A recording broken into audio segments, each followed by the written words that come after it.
글쎄요, 그때 문단에 막 나온 뒤에 1.2 사태 일어났고 제가 군에 들어갔습니다.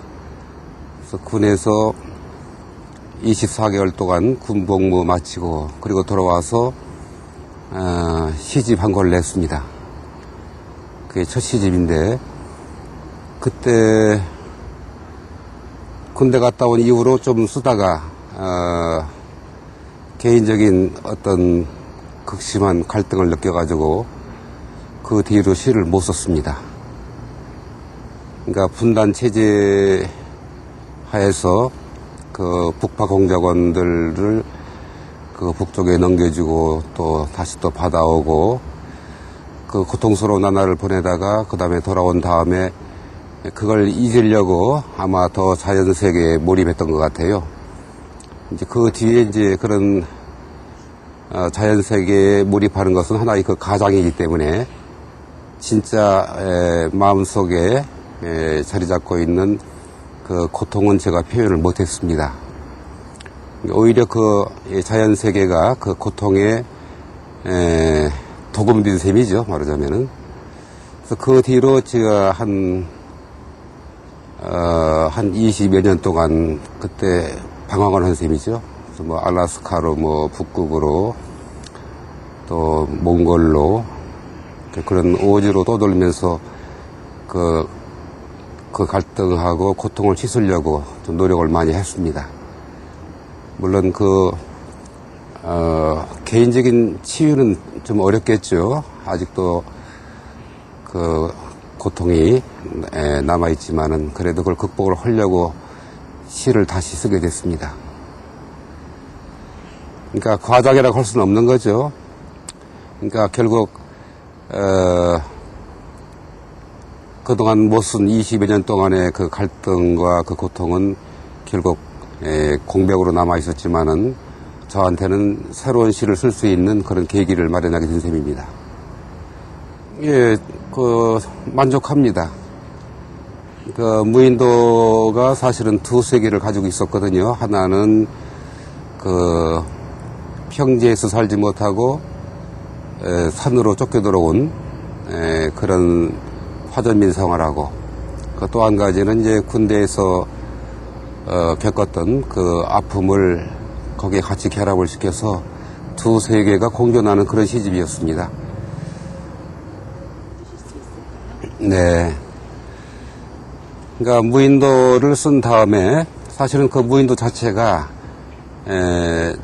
일단 그 시로 발표되긴 했지만은 일종의 제 그 양분된 자아가 갈등을 겪고 난 다음에 그 자아가 이제 이렇게 분리되어서 그 분리된 상태로 그대로 거기에 이제 시집에 투영이 된 것들인데 그 뒤에 제가 그 민족 분단에 대한 그런 고통이나 갈등 또 제가 북쪽에 넘겨준 사람들이 돌아오지 못할 때마다 거기서 겪었던 그 아픔 그런 것들 때문에 이제 한 20여 년을 방황한 셈이죠. 방황했는데 나중에 돌아와서 이제 실미도 영화 나오기 전이지요.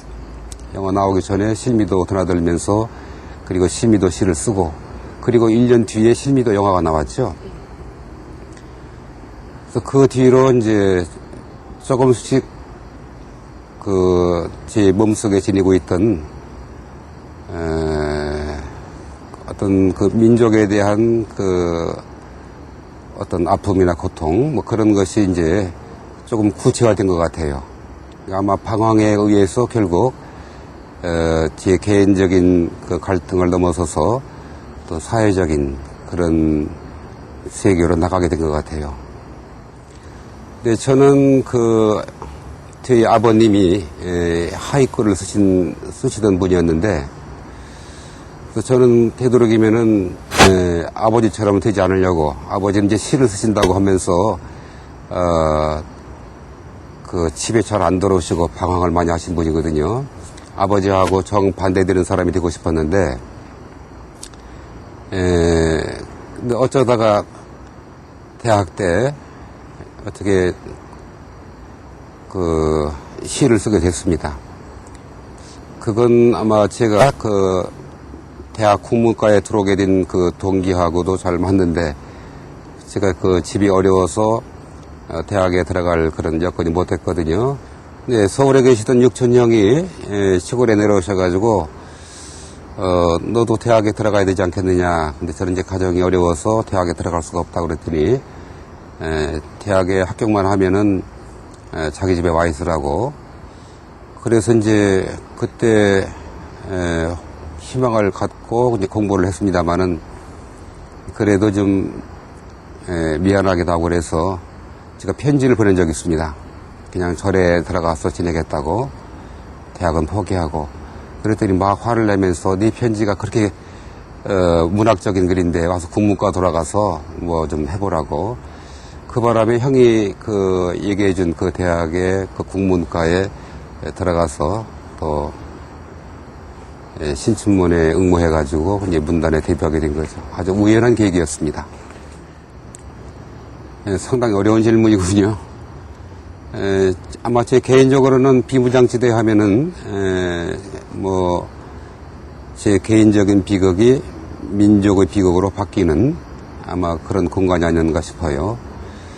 왜냐면 그때 비무장지대에 들어가기 전까지만 하더라도 그냥 막연하게 그냥 분단 체제를 이해했지만은 막상 들어가서 공작원들을 받아서 넘겨주고 다시 또 그걸 또 기다리고 또 돌아오지 않는 사람들에 대해서 또 아픈 기억을 갖기 시작하면서 이게 동족끼리 이렇게 나눠져 가지고 서로 총을 맞대고 살의를 느끼고 또 그러면서 또 한편으로는 어떤 그 민족의 비극을 느끼게 되는 상당히 그 아주 제 개인적으로는 상당히 그 복잡한 공간입니다.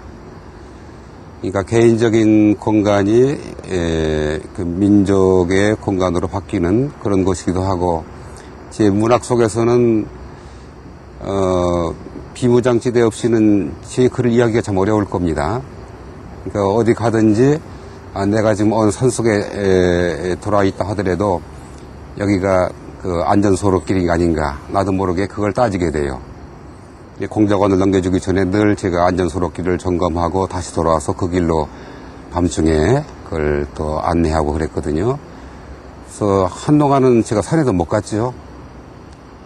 거기에 지리도 매설하고 부비체력도 또 매설하고 다시 돌아왔다가 다시 이걸 또 다 걷어내고, 그리고 사람을 또 보내고 다시 또 맞아들이고, 뭐 대개 넘어간 사람들은 안 돌아왔긴 했지만은 또 돌아온 사람도 거의 폐인이 되어가지고 벌써 임무를 다 마치지 못하거나 임무를 포기하고 돌아온 사람들은 거의 그 폐인입니다. 거의 말을 안 해요. 그런 걸 보면서 숨이 막힐 수밖에 없죠.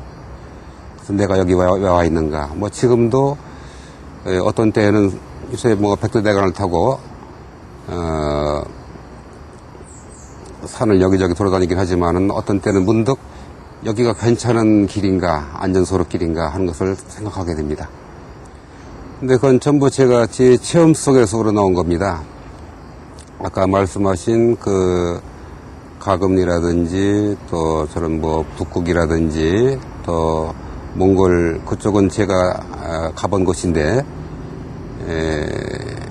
저도 모르게 그쪽에 관심을 갖게 돼요. 그래서 북극에서도 이제 북한 사람을 만나서 거기서 그 시를 쓰게 됐고, 또 몽골에 가면은 관광지 바로 그 뒤편에 그 전망대인데, 자이승 전망대라고, 그 전망대 뒤편에 그 북한 전쟁 고아 수용소가 있습니다. 근데 한국인들은 잘 모르는 곳이죠. 근데 제가 지난번 몽골에 다시 갔을 때 그 안내하는 사람이 그 북한 전쟁 고아 수용소를 얘기해 주더군요. 그 전까지는 거기는 아무도 관심 안 가졌거든요. 그러니까 어딜 가든지 저도 모르게 그런 전쟁의 그 상흔이 남아있는 곳, 그런 곳에 더 관심을 갖게 되고 또 거기서 제 삶을 또 시작하게 됩니다. 그러다 보니까 이제 일상을 다룰 기회가 없어진 거죠. 근데 제가 알래스카에 갔는데, 그 알래스카 대학에 갔는데 상당히 전망이 좋은 그런 방을 하나 주더라고요. 근데 거기 가 있으니까 너무나 낯서는 거예요. 그래서 그 방을 버리고 북극으로 도망갔습니다. 도망갔는데 마침 그 북극에 한국인이 살고 있었어요. 그 식당 주인이 이제 그 식당 이름이 샘 앤드 리입니다. 근데 거기서 이제 에스키모를 상대로 해가지고 이런 짜장면이니 뭐 그런 걸 팔아요. 그래서 에스키모인들이 거기 많이 모입니다. 근데 거기 제가 뭐 거기 겨울에는 오로라가 많이 뜹니다만은 오로라를 보고 또 사진도 찍고 그리고 에스키모인들은 되게 돌아다니지 않는데 그냥 거기 돌아다니고 하다 보니까 거기서 우연찮게 이제 그 북한 사람을 만났습니다. 근데 이제 자기가 개막원수 왔다는 얘기만 하고 뭐 되게 북쪽 사람들이 되게 그렇죠. 왜 왜 왔는지도 모르겠고 또 자기 가족이나 또 자기 일상에 대해서는 일체 비밀을 붙이고 일단 저는 그 사람 만나는 바람에 다시 거기서 군사분계선을 이루는 셈이죠.